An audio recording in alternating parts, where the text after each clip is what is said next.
Okay, so here is the Slingshot. Basically, if you were here, I would tell you first things first.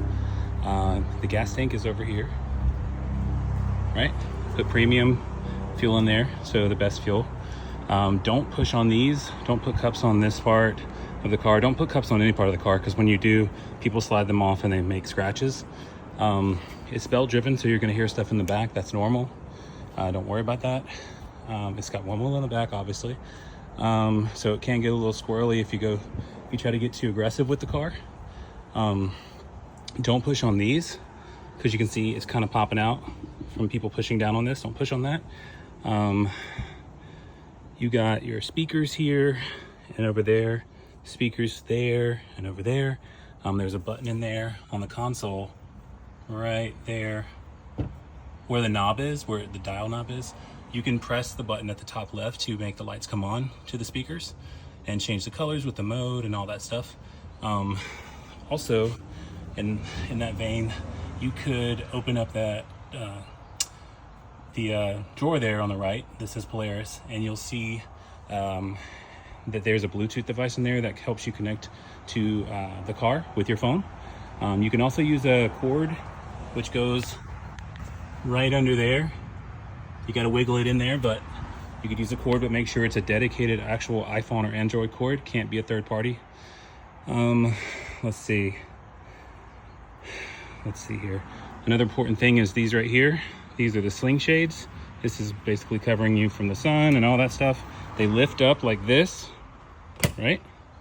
So you lift it up, and if you'll notice, I've got the bolts a little too tight, so right now it's making a scratch right there when I lift it. So try not to lift it too aggressively, or just, lift it evenly. And that's how you get in. When you get in, you close this down, but it's not closed just because it made that sound. You can tell it's a little bit off. The way you fix that is on the inside here. There's that knob that's got a lock button. If you turn that knob, see if I can do it. If you turn this knob to pointed forward, or actually pointed toward the road, you'll hear a click and you'll see it say locked right there. That's actually down, and that's the way you want it when you're driving on the highway. You'll do that for that one and that one over there, so it doesn't fly up on you. Sometimes these windows here can slide out, but they're really easy to put back in if you just kind of open the door up and slide them back into their groove. They haven't been doing that lately, but they could. Always keep the emergency brake up if you're not in the car. Keep it on neutral right there. You got reverse neutral drive, keep it on neutral. If you're parked and you're just sitting there, keep it emergency brake up and in neutral, or the car will roll back on you. If you're at a stoplight and you're on a hill, if you let go of the brakes, it'll roll back and hit the car behind you, because it can't stop it itself. It doesn't have that. So it's like a manual car, but it's just wrapped in automatic, jewelry, so it's easy for us to work. Let's see. There's also a light switch on those three knobs there you see. You can switch the lights on underneath the floorboard, so it looks really cool. What else?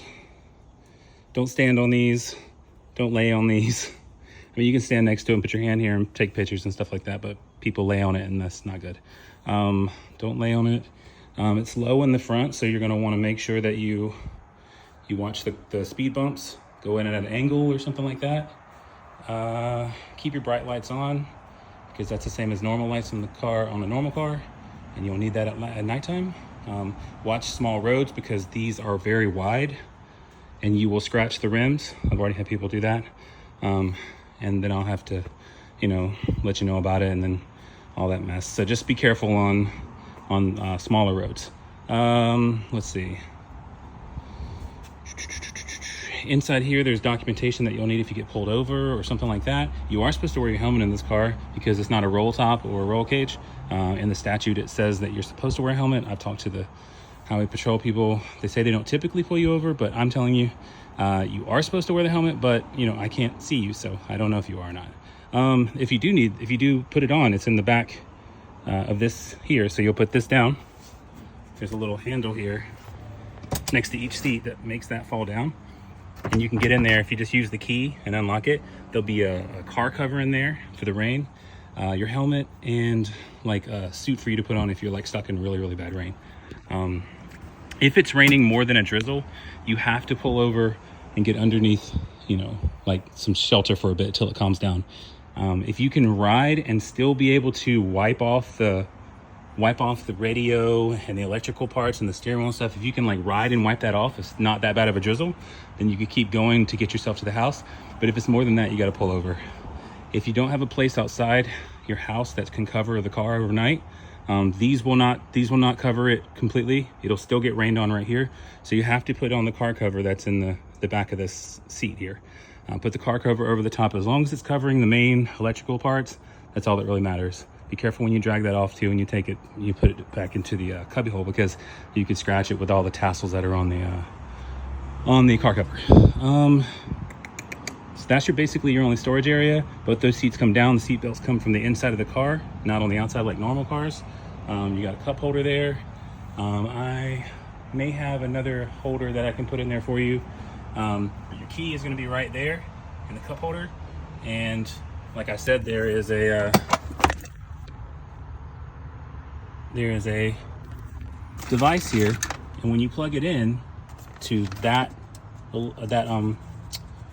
cigarette lighter, it'll say 88 something on it, and as long as the car is set to 88 something, 88.1 or whatever it is, then you'll be able to connect your device. You'll just go to your Bluetooth, go to settings, look for the Skosh, I think it's called Skosh, and you'll connect it through that, and then it'll connect and you'll start hearing your music. Or you could plug it up like I said.